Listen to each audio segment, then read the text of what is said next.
இல்ல அது நான் ப்ரீவியூ இங்கேயா? Okay fine. சரி. யா கொடுத்துட்டேன்ப்பா.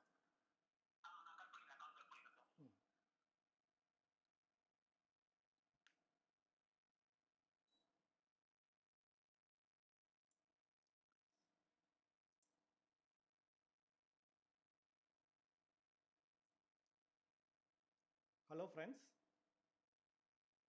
good evening. Welcome to the lecture on use of IT manufacturing for disaster management.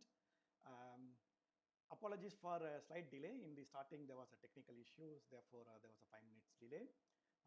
Welcome all for the live session on the topic what I just show you here. So sorry, my picture is slightly smaller because of bandwidth issues. I'm not in the campus now. Because of the lockdown, I got stranded somewhere. Still, no, I wanted to give this talk because we are doing a lot of work to tackle the epidemic situation, what is actually happening right now. And we are using IT manufacturing to address some of the issues what we are actually working on to tackle. So therefore, I thought of giving a lecture. The moment NPTEL asked me to give this lecture, I was happy to share our work in our institute, as well as some of my colleagues who are actually working on helping people who are actually working in the front line to manage these disaster. So the topic I wanted to give here, as you see, in additive manufacturing. So additive manufacturing, you may see, you may hear nowadays very frequently on various fora, and so right now we also see the epidemic situation, and IT manufacturing is also in news, where people use IT manufacturing to produce various equipment to help people who are actually helping the COVID-19 patients. So this lecture is aimed at to discuss about how additive manufacturing is useful for the current situation, and just to give introduction about the IT manufacturing. Okay, so a lot of engineering graduates, you are there and watching this session, just to expose you for this advanced topic. And some of the research that's been going on in our country on this the new topic, and the various types of processes that are actually classified under additive manufacturing. I hope this session is useful for you and you take some learning from this session. Let's go. And before just going to the detail, and you can also ask your doubts and questions in the chat window. For time being, chat window may be slightly deactivated, just to make sure that systems are running properly. So once I finish the talk, and you can start asking your questions, as well as there are other ways you can ask. Okay. Okay, sir, நான் minimize பண்ணிடுங்க.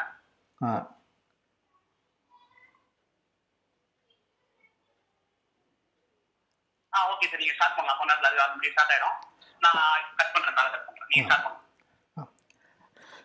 Hi friends, apologies for a slight delay in the live. So there was some technical problem which came out. So therefore, we had to readjust the system. As I said, we are in a challenging time of our life, and things are not running really smooth. Therefore, there was a problem. Do apologize us for this technical defect. So I've been talking about how additive manufacturing is used in this time of difficult lying in front of us, right? So I want to give an overview on additive manufacturing, and why do we need the additive manufacturing techniques for disaster management. Okay, so for handling the epidemic what we have right now, and in future if our country is exposed to serious problems, calamities, and various natural disasters. I hope we don't really have that, and unfortunately we are actually keep on continue to get these. So we'll have to keep ourselves equipped. Okay, so why do we need additive manufacturing? That's the first talk I'm going to give. And then the second is what is additive manufacturing? So what is additive manufacturing, and we will discuss about that subsequently, and we'll move on to the benefits and use of additive manufacturing, right? With that, no, I will give you an overview of the types of additive manufacturing processes that are commercially available for us. And what are the challenges we face when we use additive manufacturing processes to produce engineering components? Okay, I'll just talk about few of these in the end, and demerits of the processes vis-a-vis the conventional manufacturing processes. Again, so do apologize us for the technical snag. We will continue. Okay, good. So I will just start with the background of the IT manufacturing. Like if you look at it here, I've listed few of the synonyms of IT manufacturing. So you have been hearing the terms additive manufacturing maybe for first time, right? So but the other term, the 3D printing, okay, the 3D printing is very widely used in a common terminology for additive manufacturing. And so when the IT manufacturing is actually started, it was actually known as rapid prototyping technique. Okay, so rapid prototyping was the actual term was used in late 80s and in early 90s. People are using this technique for visualizing the new design people are developing. And the other terms like rapid manufacturing, solid freeform fabrication, direct to digital manufacturing, and say non-assembly manufacturing, these are all the terms given to IT manufacturing technique, the process, but they all denote the same. Okay, so where we use one technique of manufacturing in which we generally produce component directly from its CAD data. Okay, so from the digital drawing, the component is realized, okay, by layer. Good. So if you hear all these terms, all of them refer to additive manufacturing only, right? So whether it's 3D printing, rapid prototyping, rapid manufacturing, solid freeform fabrication, digital manufacturing, non-assembly manufacturing, and so on and so forth. And so if you look at the current scenario, how we use this technique, and before we go into the other detail, I just wanted to show some of the work we've been doing in IIT-Madras, as well as the other people who are actually extensively involved in carrying out research and production using additive manufacturing. So you see some of the images I show over here, and these are all the personal protection equipment, and we have been developing in IIT-Madras. And you see a couple of startups from IIT-Madras who actually mentored by my colleagues. So I list a few of them over here. The face shield, if you see the person who actually a medical personnel is protected against the possible infection using a simple face shield. This face shield, when we use a conventional manufacturing technique, it requires a longer lead time. So we'll have to make sure that the first the prototype is made, visualized from a design what we can conceive. Subsequently, we'll have to visualize the processing technique, what process we are going to use, and we'll have to prepare the drawings for the tooling and procure raw material. Subsequently, produce the component, and by the time we realize the actual component, it is too late for us. But in 3D printing, additive manufacturing, okay, bridges the time lag required for producing a single component. So if you have a design in your mind, immediately you can start working on the actual production process within the a very short time period without any delay in the actual production. So this the face shield, what you see over here, it is developed in some of the startups from IIT-Madras using a 3D printing technique or additive manufacturing technique. By the way, the additive manufacturing is the term used in academia, and it's a generic term. 3D printing is more like a colloquial term. So therefore, we tend to use the term additive manufacturing just to emphasize the entire spectrum of the additive manufacturing technique. So the face mask, what you see over here, it is produced in the startups what I listed over here, and it's been given to the people who work in the front line, as well as the police personnel who are actually protecting us from the possible spread of epidemic. So how do we do that? I mean, because when we want to produce an engineering component, component through conventional manufacturing, it takes quite a bit of time from the design, from the conceptualization till the production. But with 3D printing, okay, we can, moment you think about the design, immediately we can print the component, and we can use it as such within say within a day, for example. So that's the advantage. How do we do that? So that's what we are going to see in this presentation. And some of the components what I show over here, there are some other important components we have been developing, as well as people across the world they are actually working on developing. One such component is the ventilator splits. Okay, again, so if you look at the criticality of a ventilator in this disaster time, right, so we'll have to ensure that there is enough the life-saving system available to treat the patients who are affected by the COVID-19, right? And this component what I show over here is a very specific component where we can use this in the ventilator to treat multiple patients in a single ventilator. So the figure actually shows like in a single ventilator we can treat a large number of patients, whether in this case I show either 2 patients or 4 patients based on the actual the valves what we actually use it to split the oxygen inlet and outlet coming from the patients. Again, if you look at the complexities of this component, if you want to produce the conventional manufacturing, for example, injection molding technique, and it would take at least a month to realize the actual tool we use to print, used to produce by conventional manufacturing.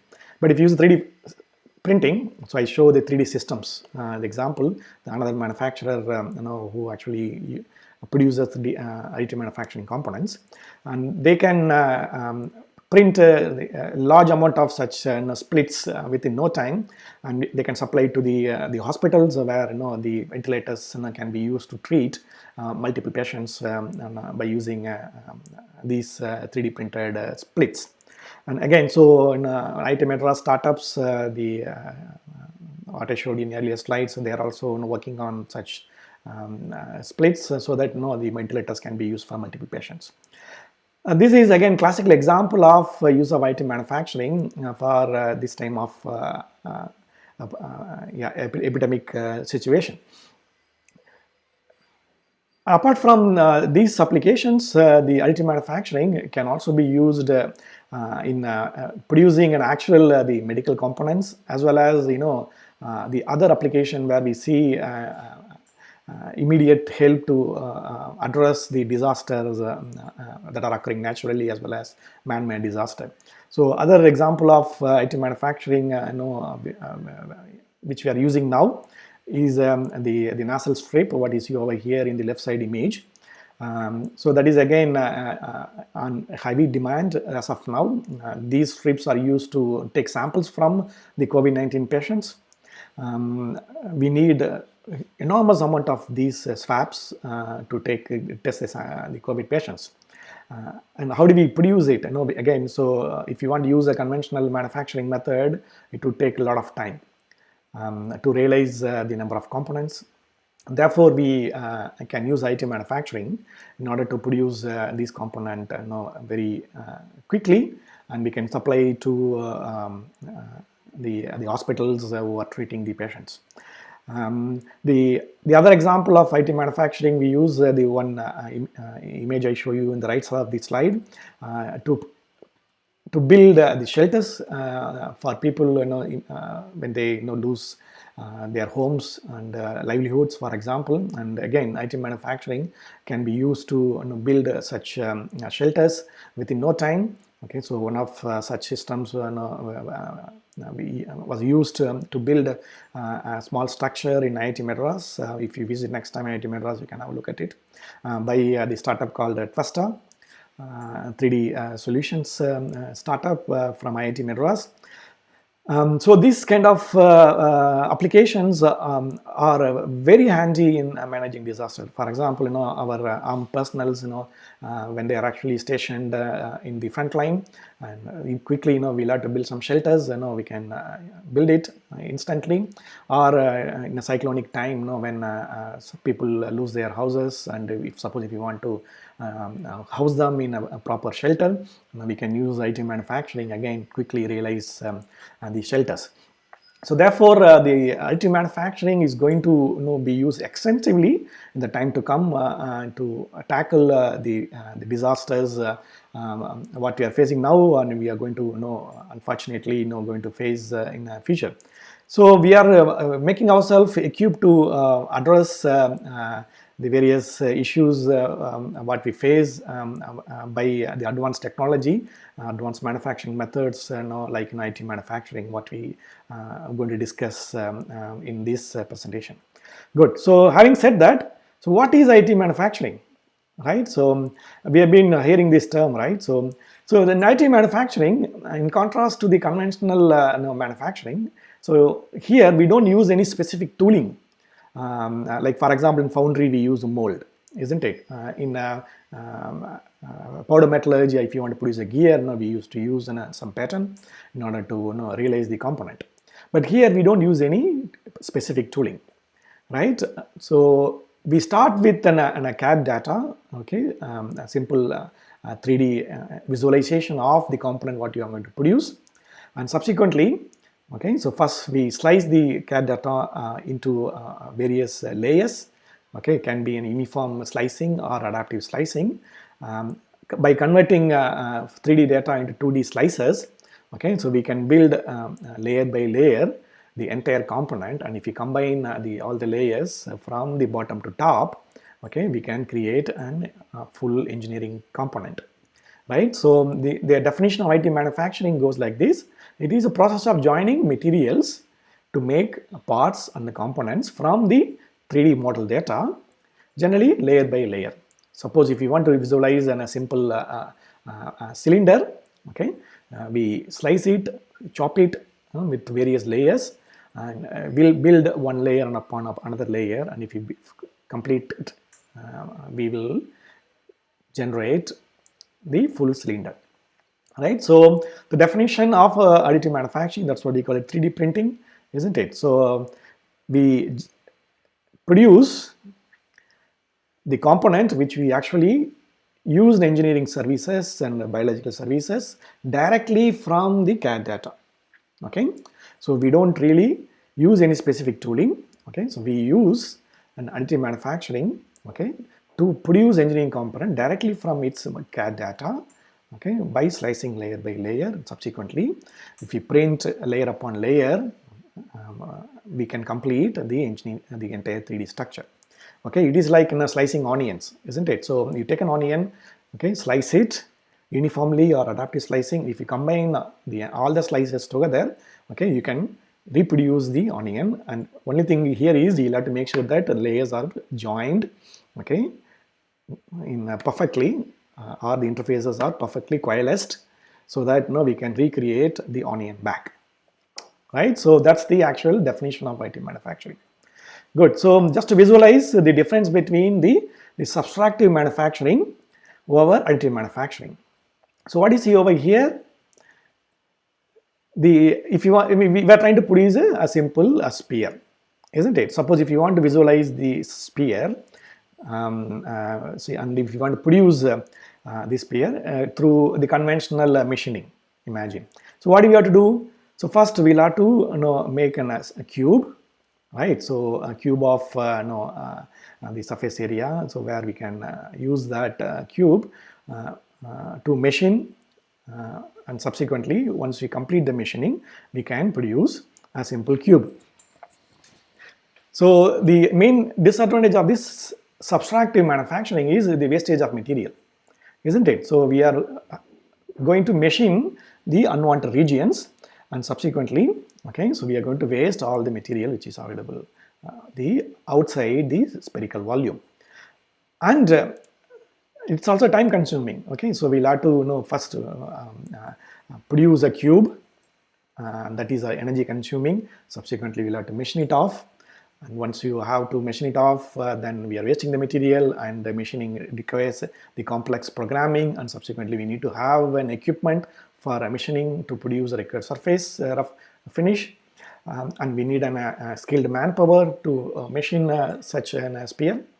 And all these things adds the cost as well as the time, and economically becomes extremely expensive. Whereas in additive manufacturing, in compared to the subtractive manufacturing processes, so what do we do here? If you want to visualize and produce a sphere, okay, first we get the actual the CAD data, 3D data, and we slice it, okay, whether uniformly or adaptively, and subsequently if you build layer by layer upon layer the slices what we have done, okay, using an additive manufacturing processes. Subsequently, if you complete all the slices through additive manufacturing, okay, so we can produce a sphere, isn't it? So instead of subtractive manufacturing, we can produce the sphere here with minimal wastage of material, and within a very short period of time. So once we have a CAD data, we can slice it up, and then we can fill the path. Subsequently, we can create the actual shape we want to realize. Good. So that's the main contrast. What I want to present between the subtractive manufacturing and additive manufacturing. We'll move further, right? So what is the process chain? How do we do this, right? So first, we start with an CAD data. So the actual CAD data, what we have, we slice it, okay, into layer by layer, and we program either a robotic system or a simple CNC arm. So there are various ways we can do that. If you're interested, you can look at some of our work, as well as you can also look at the literatures on how we can fill the individual layer, and that's what we call it path planning. So we fill the individual layer, okay, so, and subsequently if you keep on building layer by layer, okay, so we can get the actual shape. With the simple post processing, we can produce the component, right? So this is what a simple process chain and we have in additive manufacturing. You start with CAD data, okay, slice it up, okay, and fill individual slices, and build layer by layer on top, okay, to visualize the actual component, right? And there are a lot of the mathematical modeling goes in this process. For example, slicing algorithms and the path planning algorithms, okay, to predict the actual deposition behavior and so on and so forth. And we also do a lot of optimization, and I don't want to go into detail. In this lecture, what you need to understand is, we start with CAD data, we finish the component manufacturing, okay, by this route. First we slice it up from the 3D data, we are converting into 2D two-dimensional slices. We fill the two-dimensional slice size layer by layer. Subsequently, by filling layer by layer, okay, and combining the layer, we can produce the final component. Okay, so that is what we are going to use in additive manufacturing technique. I hope you understand this in a simple process step, the process chain, what we call it. Good. So timeline in additive manufacturing. Okay, so if you look at the technique itself, it's you may see that it's new, but actually it is not new. I mean, it's been used extensively, but not in this term. For example, welding. If you look at an actual welds, if you are depositing multi-layer welds, it is sort of an additive manufacturing. Okay, so we used to call it a weld overlay. All the welding researchers, we were working on producing multi-pass welds. We used to call weld overlay. But the actual prototyping using layer by layer building from directly its CAD data. It's first reported in 1981 in Japan, subsequently in USA. The first technique which actually considered an IT manufacturing technique is the stereolithography, or in a more academic term, batch polymerization process. Okay, and subsequently, from 80s, where it was in infancy stage, it became an actual prototyping tool and the tool to produce the commercial component in late 90s. Okay, so late 90s, we started to work on using this technique for an actual engineering application, and there was an explosion of research work happened in late 90s, and where people started to develop various IT manufacturing techniques to produce near net shape and net shape component for engineering applications. So now we are in the stage where you see some of the examples what I showed you over here. We can use these IT manufacturing directly to produce the PPEs, what I showed you, or engineering component. In fact, we are exploring the IT manufacturing for an extremely demanding engineering application, like launch vehicles and gas turbine components, automotive components, and so on and so forth. So it is still not matured, as you see that, but it is under its prime time, where you see in time coming in next decade, a lot of components being produced by IT manufacturing technique.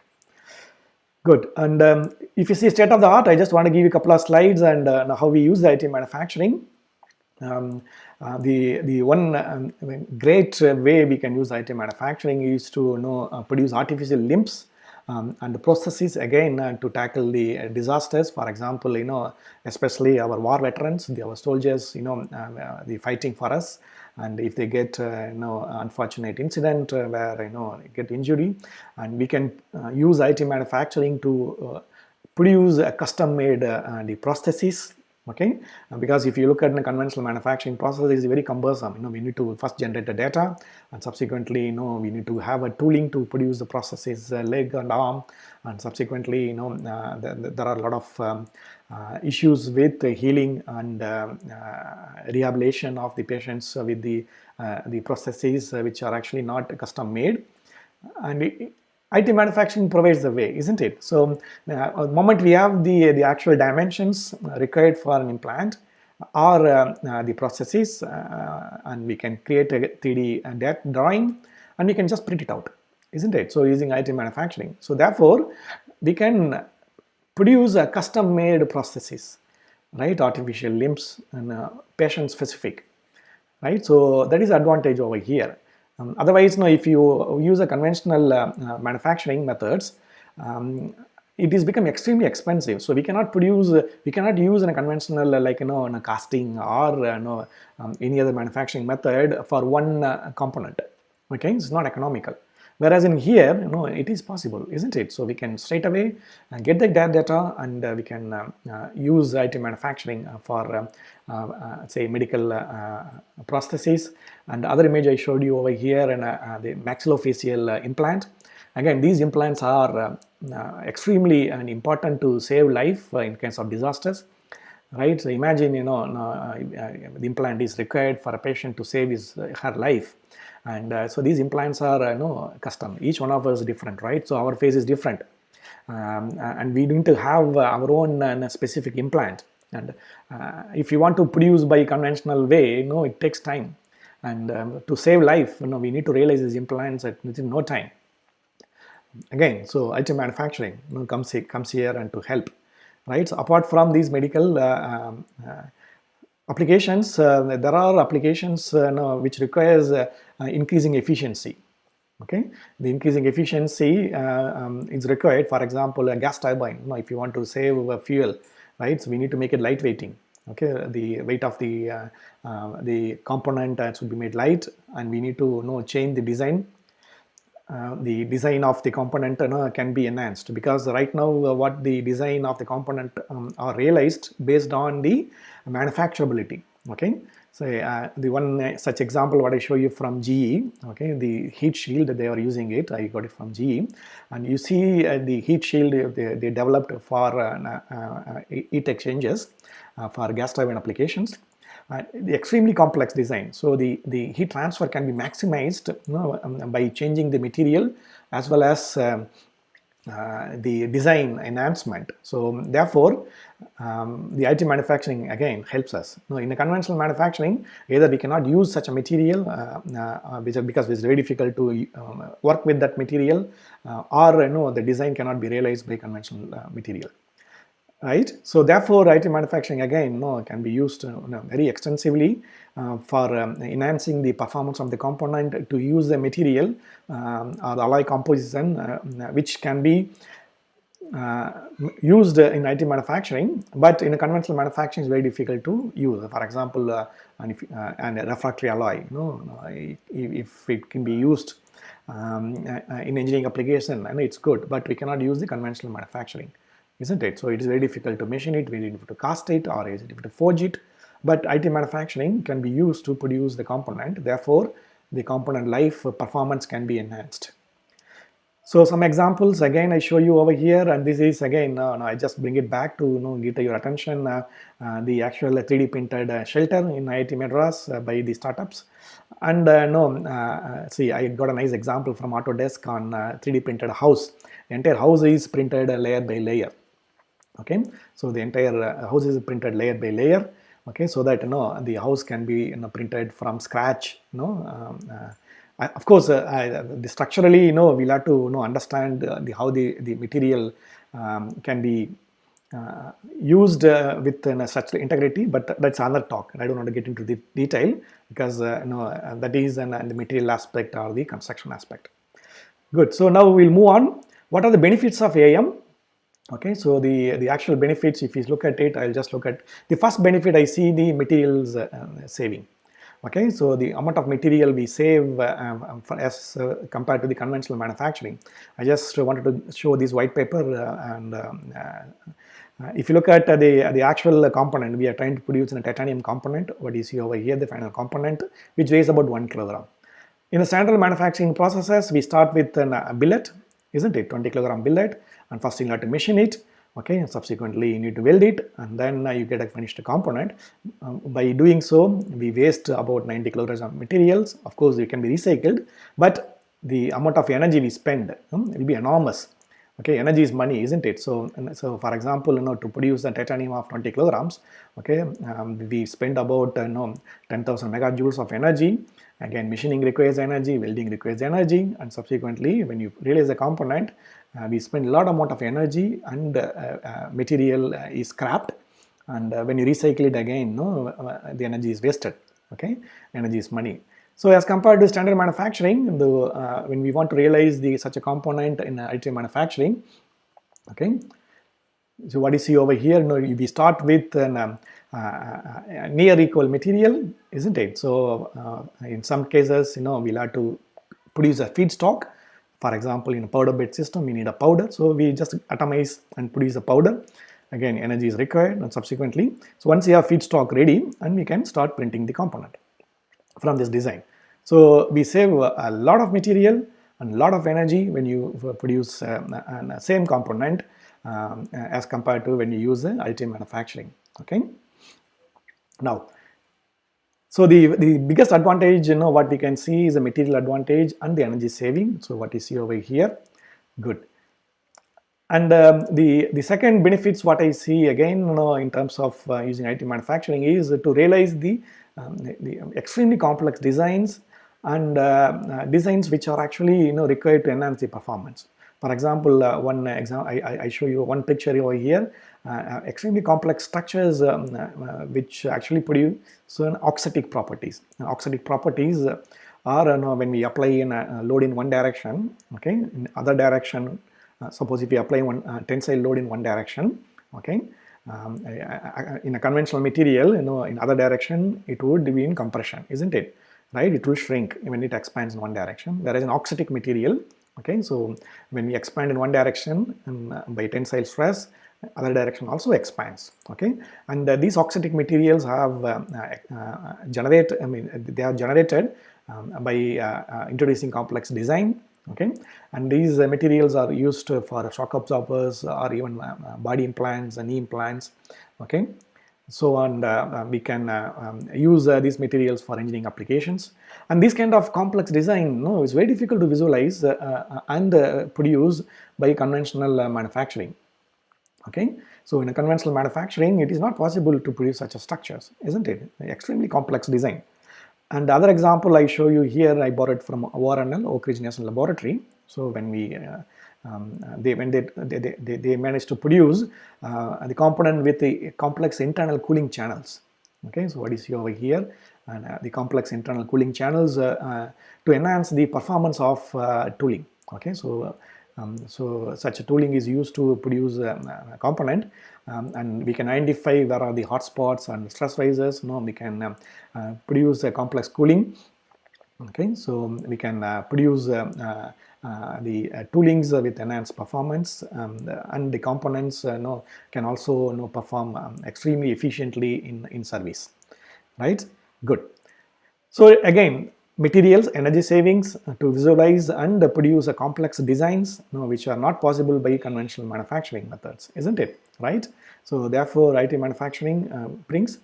What do we use in additive manufacturing is simple CAD data. Okay, we slice it, we produce the component, and maybe a post-processing step, and subsequently we can use it directly. Right, that's what I see. What you see and what you get is the conventional way, but here what you see in the CAD data is what you build. Okay, that's what we call it. We see it in additive manufacturing, cost and time effectively, and it is manufacturing simplified. Right, in conventional manufacturing, if you want to have a machining done, we need a CNC machine or any lathe, and we need a skilled machinist. Okay, and subsequently we need to make sure that everything comes together to realize the component. Whereas in here we don't need a skilled labor the particular to a given skill set, so we can make entire process in a fully automated, okay, and unattended manner. Right, so so entire process can be completed in a fully automatic manner. Okay, and subsequently we can also produce a component. I'm going to see this technique is going to democratize the manufacturing. Like in a time to come, you can invest in additive manufacturing equipment and start producing engineering component. So you don't need to go for a lathe, you don't need to go for a welding shop or a foundry.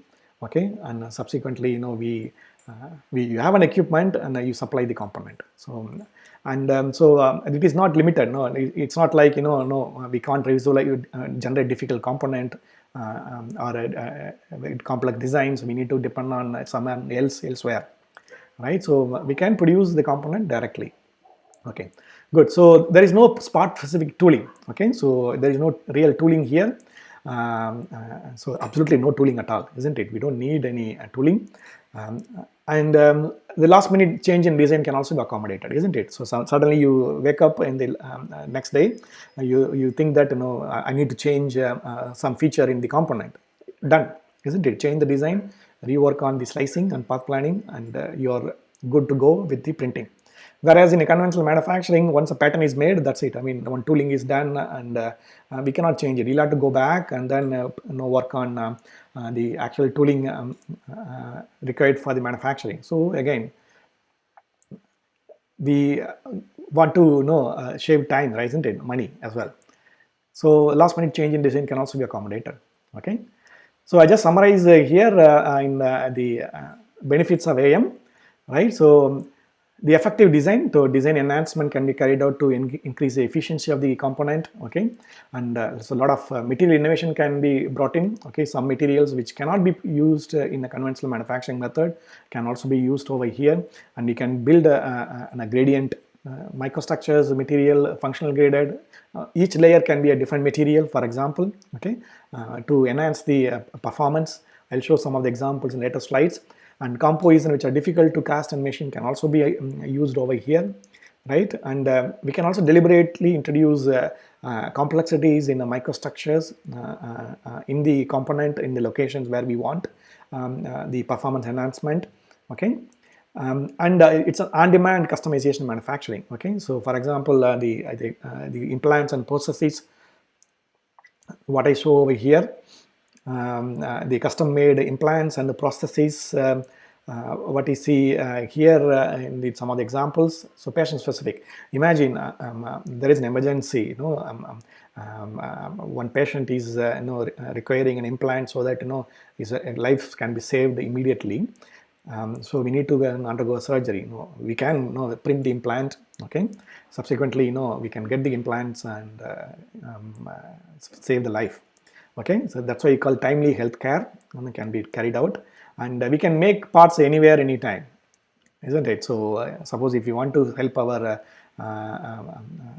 the frontline forces, okay, and they required medical attention, okay, immediately we can print it somewhere, or in a remote village where we have to produce an electric component, okay, in order to get recover the electricity which is damaged due to the natural calamities. Okay, you take about we can take an additive manufacturing equipment, visualize the design, and subsequently we can print the component where it wants. Good. So, and it also reduce the inventory and storage cost, and there is no lead time, isn't it? So you visualize, subsequently we realize the component. Good. So benefits of AM, I'm seeing, just to summarize some of the components what we produce. I show some of the functionally graded material what we generated in additive manufacturing. So you see the tensiles, some samples. So nickel, copper, these are additively manufactured. Okay, so this is a pure nickel, and this is copper and silicon, where this sample show one side is nickel, other side is copper, right? And this is an impeller. Okay, again it is printed using a technique called Virac Additive Manufacturing in Australia, with our collaborations with them. You see again the complexities in design visualized. The entire component is printed. Okay, we use multi-material here. The material inside is different than the outer material. Good. And we'll move on from the benefit to the types of processes. I just wanted to give summary of the additive manufacturing processes. If you look at the actual processes, okay, there are 7 types of additive manufacturing processes available. Okay, and these processes are named differently by different companies who actually make the equipment. But what I show over here is the actual academic term used for these processes. There are 7 additive manufacturing processes. Okay, the first is the vat polymerization process. Okay, and that is the first process invented as an prototyping process and a 3D printing process. Okay, and it's also commercially known as stereolithography. Okay, and the second and most important process to visualize the metallic components is powder bed fusion. Okay, again there are a lot of commercial terms like SLM, selective laser melting, selective laser sintering, and various ways this is called. But the second process in academically known as powder bed fusion system. And the third is direct energy deposition, DED processes, where we use the powder and wire feedstock, and these fibers are added to the energy source, and the energy source is molten, and subsequently we deposit. Okay, again there are a lot of commercial terms, right? For example, lens, laser enable net shaping, and those are all comes under direct energy deposition. And the fourth process is material extrusion. So material extrusion we use in filaments or feedstock is extruded to the heated nozzle. Okay, and subsequently we have the components made by extruding the feedstock. Okay, again there are a lot of commercial terms. FDM, the fused deposition modeling, is a commercial term used by a company which actually uses material extrusion as the actual principal process. And the fifth is the material jetting, where we use an ink or liquid feedstock, and we jet it through the nozzle and build a layer by layer components. And the sixth one is binder jetting. So it is similar to powder bed system, whereas we use a powder bed. Subsequently, we add the binder to conglomerate the actual powder at the layer location that we want, and subsequently we can cure and sinter it and to realize the component. The seventh process, which actually combines the actual additive manufacturing with the machining, which is known as sheet lamination. So and that's the seventh process, and we'll look at one by one and quickly when we go forward, and quickly we will summarize these processes so that you are aware of all the processes that are actually available for additive manufacturing. Good.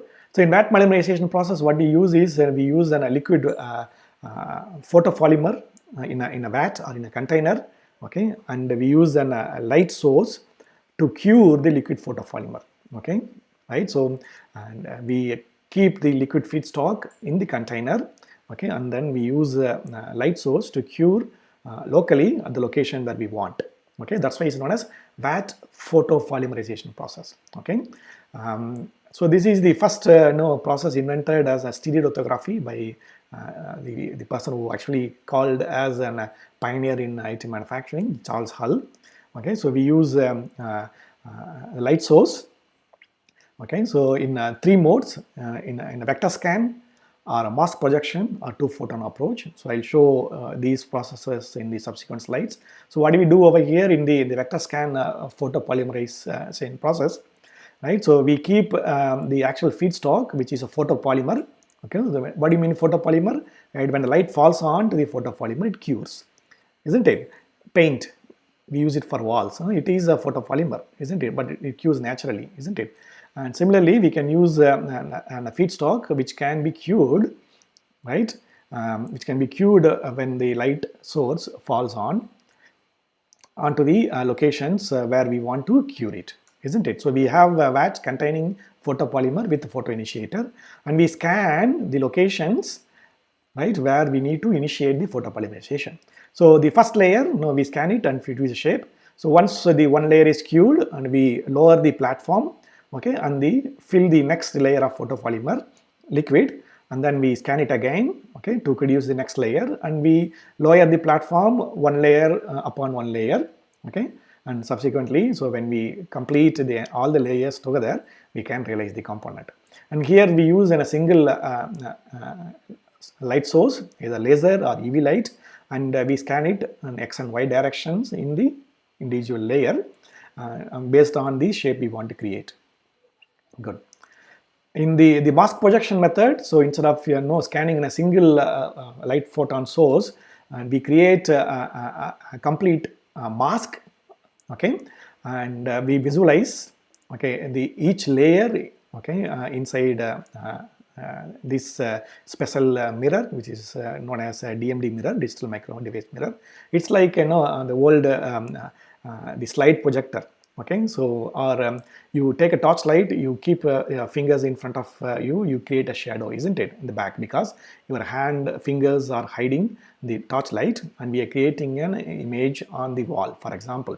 Okay, and in this process, so what we are creating is we are actually exposing only the regions where we'll have to create the curing process. So the other areas are masked, okay, so only the regions where we create the photopolymerization reaction are exposed to the light. And the advantage to the previous process, this process is, okay, so we can create at all the entire layer at once. So therefore, we can increase the productivity, right? And the third method is using two photons, okay, two sources, for example, two laser sources. Okay, we can build inside the vat itself, right? The advantage of this process is, again, we can increase the productivity, right? And we can produce the component without, okay, lowering layer by layer, isn't it? It is like creating a design inside a crystal. Some of you must have gone for an exhibition where a person uses a laser to create a design inside a crystal, isn't it? A similar approach what we do it here as well. And here the part is built inside the actual vat. And if you want to read more of this, do let me know, or you can also look at the literatures. I don't want to go into detail because of the time constraint. Good. The second and most another important process I just want to show is powder bed fusion system. Okay, so in the powder bed fusion system, we can print metallic components, whereas in that polymerization process, we generally use a light curable photopolymers. Okay, whereas in powder bed system, it's one of the most interesting process to produce a metallic component. Right, so what you see over here is a schematic of a powder bed system where we have a platform and storage for the the powder bed, and so we use either laser or electron beam selectively melt the regions where we want to create the actual the component. For example, here what you see over here is we are trying to generate a simple shape of the component. We have one layer of powder. Okay, we use a laser or electron beam to selectively either sinter or melt, okay, this part of the powder bed. So once we melt and solidify this layer and it becomes hardened, okay, and we can add the next layer of powder, one more layer, and we build another layer, and this the new layer is actually again coalesced with the previous layer.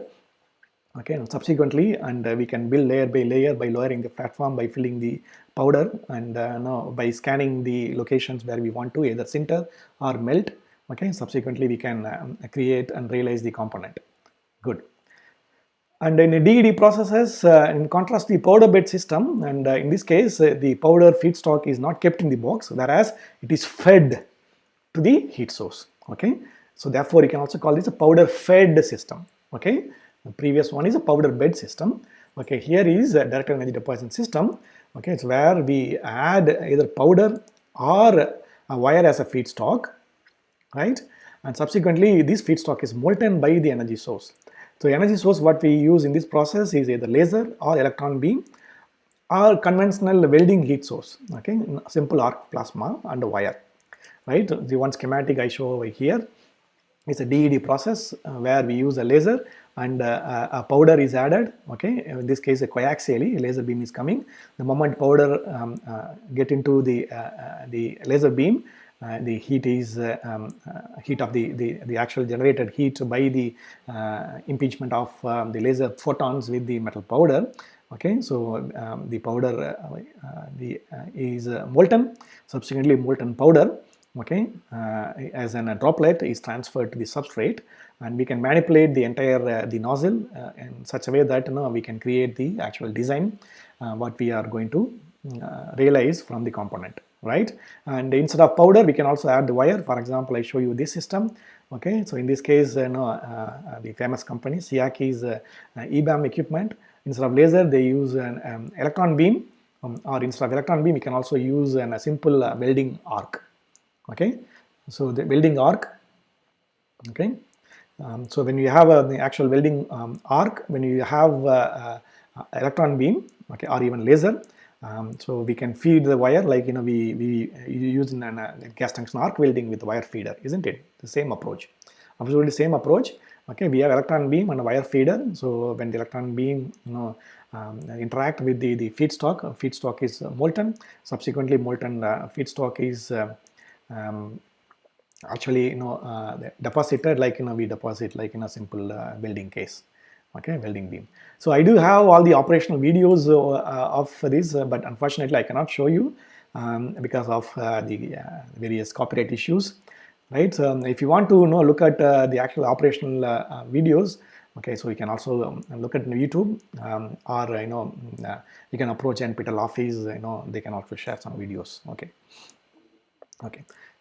So instead of electron beam, we can also use a simple welding arc. Then it becomes wire arc additive manufacturing. Okay, again in IIT-Madras, we do extensive work on this process. Good. So in the material extrusion process, it is by far most simple process to begin with. If you want to have a hands-on experience of IIT manufacturing, right? So you can build yourself this process, or you can also buy it in a commercial vendors in the internet.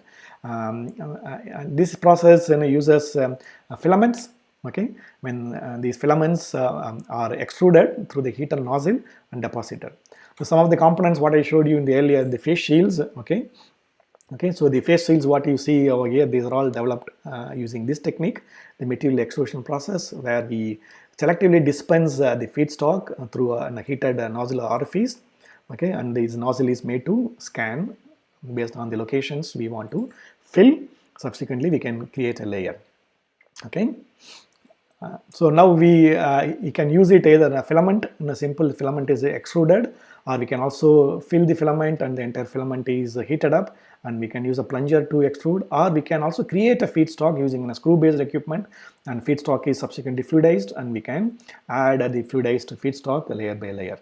Okay, good. So one example, the system commercially available is from Stratasys. They call this as an FDM. Okay, the fused deposition modeling, the process, which is schematically shown over here. We have a feedstock spool. Okay, one for actual component, other one is for support for overhanging features. So we can use this feedstock extruded through the either heated nozzle, okay, or by other way of so what we use it is in a simple heated nozzle, as well as some other fluidization mechanism where this feedstock is fluidized and extruded through this nozzle, and subsequently we can create this part. Okay, this is commercially known as fused deposition modeling system, where commercially it's available. You can also build a very simple system. Okay, and the next process what I wanted to show you is the material jetting process. In contrast to the material extrusion process, here the feedstock is in liquid form. Okay, the advantage of this process is the surface finish. Okay, will be excellent, and we can also produce color components, and it is similar to what we use in inkjet printing. Okay, so some of you have inkjet prints, right? We have a liquid cartridges, and the liquid cartridge is made to eject the liquid droplets, and it is printed based on the locations where we want to print, isn't it? Right, so it is like an inkjet printing where we use a liquid feedstock and we eject the liquid feedstock and drop by drop. Okay, and this liquid, moment it falls onto the substrate, okay, we can cure that naturally, or we can activate using an UV ultraviolet curing, or by adding special additives. These liquids and droplets can be made curable. And we can also we can also use this technique for printing metals and ceramics as well. Okay, where we can clear it in a metal slurry and with additives and backbone, and subsequently we can deposit. Okay, and after deposition from the green part, now we can cure it to create the brown part, and subsequently we can do a post processing and to realize the actual component. Good. And the next sixth process we are going to look at is a binder jetting process, right? And the binder jetting is similar to powder bed. We have here the powder bed. Okay, the powder bed again similar to what we have in the powder bed fusion system, but here we don't melt the powders, right? What we have is we have a simple hopper containing a binder. Okay, and this binder is selectively added to the powder bed. Okay, so moment we add the binder to the powder bed, okay, the powders in the one layer, they get conglomerated, right, and hardens, right, and we add a binder only at the locations where we want the powder to agglomerate and then create a green part, right. So what we do over here is a hopper. Okay, is adding a binder at the location. The first add the actual feedstock, one layer of feedstock, okay, which is actually leveled using a leveler, and the print head. So when we have the binder in a simple container is added to the location where we want to create a conglomerate, and subsequently once the binder reacts with the powder, either metal or ceramic, okay, it creates slightly the stronger structure than the loose powder, and we can use an activator to make sure that binder works effectively to create a green component. So once we take the green component, we can cure it so that a binder is released to create a brown part, and once we are decaking, and we can do a sintering to create the final part. So this technique is similar to what we use in powder metallurgy, isn't it? Okay. So in this process is similar to what we use in powder metallurgy. Suppose if you want to use a powder metallurgy cutting tool, what do you use in tungsten carbide added with a binder, okay, low melting alloy like in cobalt, okay. Subsequently, use a tool to shape the final cutting tool, isn't it? Right. So in a powder metallurgy or a gear, for example. But here, we don't use any specific tooling. Right, so we add the binder layer by layer, okay, and binder actually agglomerates the powder, creating a green part. A green part can be cured and sintered to realize the final part. Good. So last process, seventh process, what you are going to look at is a sheet lamination. So this is per se, you can say that it is a combination of IT manufacturing, okay, and subsequently what you see over here is the quarantine problems. What you see over here, we can use this the processes all by yourself, isn't it? So that's what I say. Just read the comment, right? In this case, the process in which the sheet materials are bonded first layer by layer, or no, we can machine the actual the shape we want from an individual sheet, and we bond it together, okay. Subsequently, we can create a final part. So here the feedstock is actually sheet material like a paper, okay, with adhesive, okay. So the paper with an adhesive, we can fill the one layer, okay, and then we cut open the regions that we don't want, right, and we just leave the regions what we want to have, and another layer again we cut open the peripheries and we stack layer by layer. Okay, you can also do this sort of an simple item manufacturing by yourself. If you have the labels, we use it for notebook, isn't it? Okay, so you draw one design and cut the periphery of the design, stick another layer on top of it, again do a paper laminate or a wood laminate or a metal, where we use a simple solid state bonding and using ultrasonic IT manufacturing or using a simple adhesive, okay. Either we can bond and then machine it off, or you machine it off the individual layer and then bond it together, okay, subsequently. So once you have made all the parts, the layers together, we conglomerate and bond it, and we create a final component. So this process is known as sheet lamination. So here the layers are individual sheets, okay, and we use a simple adhesive based bonding, or you can also use a thermal bonding, or we can also use a diffusion bonding. We can also use what is known as ultrasonic welding, where we use ultrasound, okay, to coalesce the interfaces between two layers, okay. And so the biggest advantage of this technique is the entire process is happening at ambient temperature, okay. So when we have the bonding takes place at an ambient temperature, we can also embed inside in between layer some sensors. Okay, so for example, if you want to understand the braking behavior of the brake shoe, we can produce a brake shoe with an embedded pressure sensor inside, or we can add one component with the temperature sensor inside, and we can bond it to produce the component which can talk in service, right? So like a smart component. Good. So with this, we'll wind up the actual processes, and I just want to give you one slide on the challenges what we have.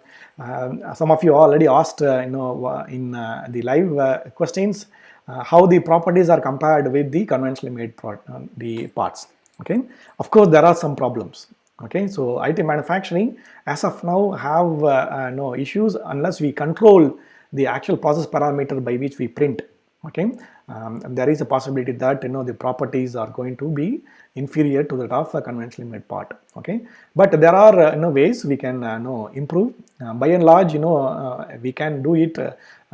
We can use IT manufacturing to produce component with the performance, with the mechanical properties, with the service properties, even better than the conventionally made components, right? But we'll have to make sure that we understand the processes extremely clearly, okay, and control the process in such a way that we don't create defects or anisotropic microstructure.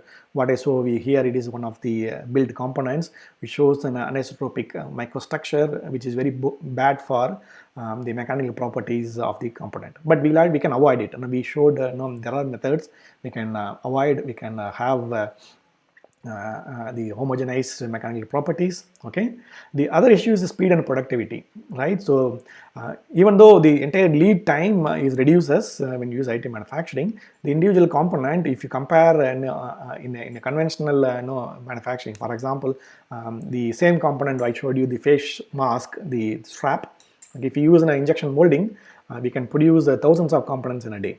Whereas if you want to print it, okay, so it takes about an hour to print one individual face shield, right? So it is not going to replace the conventional manufacturing method, okay? So we'll have to think about whether we are going to gain any advantage of the IT manufacturing, and whether the entire lead time can be reduced by using IT manufacturing. Some unique components, design enhancement. So there are a set of guidelines available to choose IT manufacturing over conventional manufacturing. If we say all of them yes, we can go for it. Okay, third is design complexity. Like we can produce any design. Again, we'll have to work out the support structure. Okay, and which process can be used to for example, to produce a component with internal cavities, and there are some limitations in each process. Okay. And the fourth is accuracy in surface finish. Again, there are some issues, and the surface finish is a function of what IT manufacturing process we are going to use, right? And we'll have to be careful. And fifth is if you look at the process chain, quite a bit of programming is involved. Okay, of course, the commercial equipment, if you buy, it does the programming for you. But if as an engineer, you'll have to understand, you'll have to have at least some basic knowledge about programming, especially for we have for slicing and path planning. Good. I hope you have a good idea about IT manufacturing and how these processes can be used for tackling the problems that are actually there in front of us, and how we are using it, how some of my colleagues in IIT-Madras are using it. Sorry, the acknowledgement I want to give is shown over here. Good. Thank you guys for attending this live session. If you have any questions, I'll be glad to answer. And feel free to share your questions in the actual Google Drive, the Google document. It is actually given in the forum. And what you see over here is the actual response sheet. You can take it, and you can I can try to answer that question.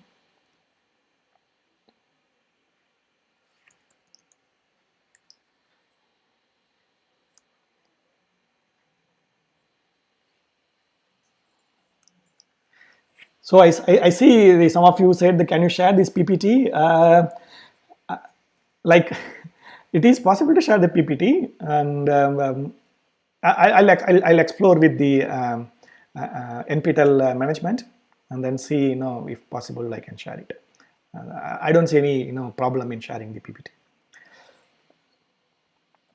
Good. So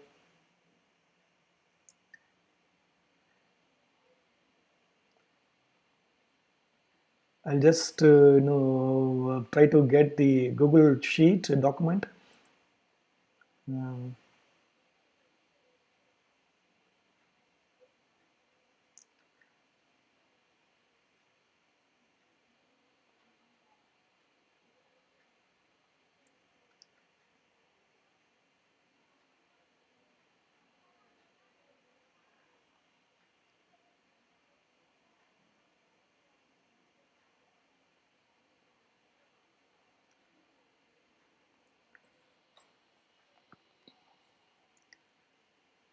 And we are here to teach, and so therefore no need to appreciate the lectures. Thank you anyway.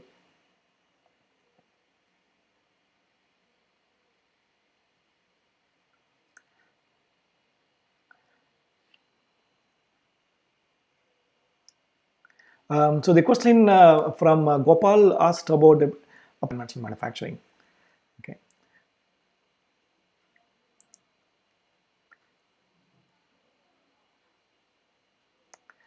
So the air ventilator split, what I showed over here, Meghanathan asked whether can send the equal amount of pressure in both sides. Yes, no, there are ways, we can do that. Okay. So, Arun asked about how it is used for metals, and I showed some examples, right? So the oxidic materials, toolings, okay, the turbine components, we can use it for metals and alloys, okay.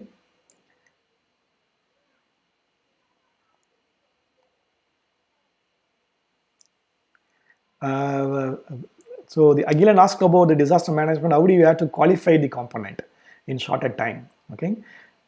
Again, so this is a big topic we are actually working on, the qualification of IT manufacturing component in the various forums. The standardization qualification, and as of now, it is still under not in a matured state.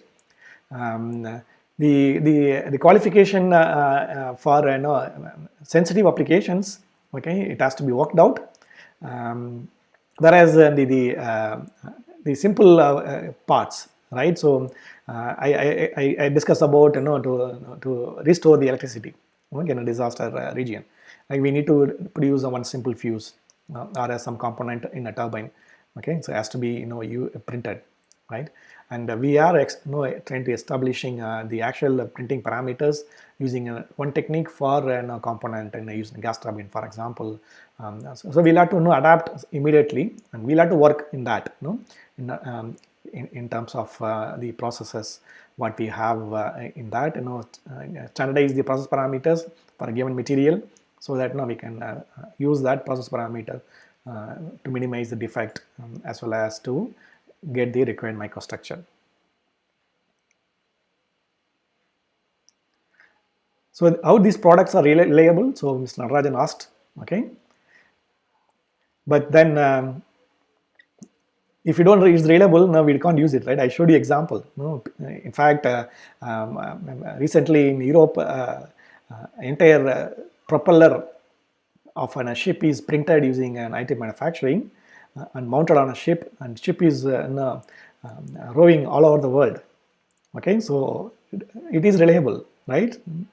Good. Some of you asked about animation. I have got a lot of videos. Unfortunately, I cannot show. Okay, and the animations are all no copyright. Therefore, I just used. Yeah, good, good.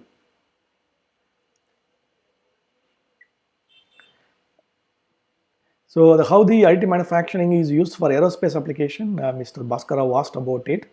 So in aerospace industries are exploring additive manufacturing in big way. One simple example I gave you, one of the companies, they are trying to reduce the weight of the components used in aircraft. Simple seating frame, where when we go in and then we sit, we can enhance a lot of design enhancement, and reduce the weight of the seating frame. So therefore, the entire aircraft becomes lightweight. The fuel saving associated with lightweighting can be achieved. Okay, and for aircraft engines, the various plastics we use can be used by the additive manufacturing. Okay.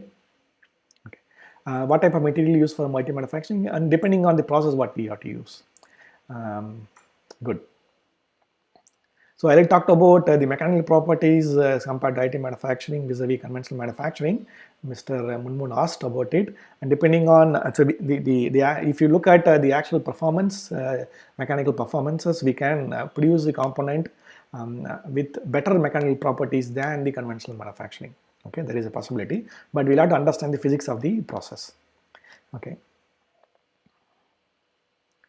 How additive manufacturing is used for the laminated and core type cylindrical structure. So like we can use sheet lamination processes to produce laminated structures. Okay. So how the AM is used for pharmaceutical industries? The actual equipment used for pharmaceutical industries can be printed using IIT manufacturing, right? So one aspect we can use that, and I'm not sure anyone is actually the pharmaceutical production process is extremely rapid already. Some of the equipment used for pharmaceutical industries can be printed. Okay. I see a tremendous amount of questions asked, and I hope we can answer all of them. Material produces a good surface finish as compared to the DED processes. In polymers and ceramic parts, the material jetting, it can produce excellent surface finish components. Right. Okay. So there are questions about curing time of the product. Okay, so that is again depending on the products what you use, the feedstock materials temperatures. Okay, so these are all again and depending on applications, too specific. Okay, and you can refer literatures or contact me with the specific questions. So someone asked, is it possible to manufacture all type of materials? Okay, depending on what process we are going to use, right? So for example, in a powder bed system, we'll have to first create a feedstock using powder. Okay, using an atomizer process to generate powder, and powders would have an required size and volume fractions. Okay, and therefore there are limitations in terms of producing feedstocks, right? In a material extrusion process, the feedstock is to be made in filament form, and it has to be extruded. So each individual process has its limitation in terms of use of materials. And DED processes are widely used for metals to produce large components, and a powder bed system, the component size is limited by the powder bed size. So therefore, the process selection is carried out using a set of guidelines, which I did not show you because of the length. And we'll have to use the selection guidelines to use about how do we use the actual process to produce a component with required material. Good. So I think that I have close to thousands of questions. Unfortunately, I cannot answer all of the questions. Sorry about that. Maybe I'll try to answer these questions in the sheet itself, and then later you can look at the sheets by yourself with my answers. Good. Thank you guys for your time. I hope I gave you an overview about IT manufacturing processes, and how we use this process for the difficult time as of now we are facing, and how this can be used for other disasters, and how it is going to revolutionize the manufacturing in the time going to come. Good. Thank you guys for your attention. It's already long, and apologies for the slight delay and technical snag in the beginning, and please do forgive us for that. And I hope you enjoy this lecture, and keep yourself safe, and maintain social distancing. This will pass, right? So we are going to come out of this and start our regular schedule, I hope, very soon. Thank you guys. Cheers. Bye bye.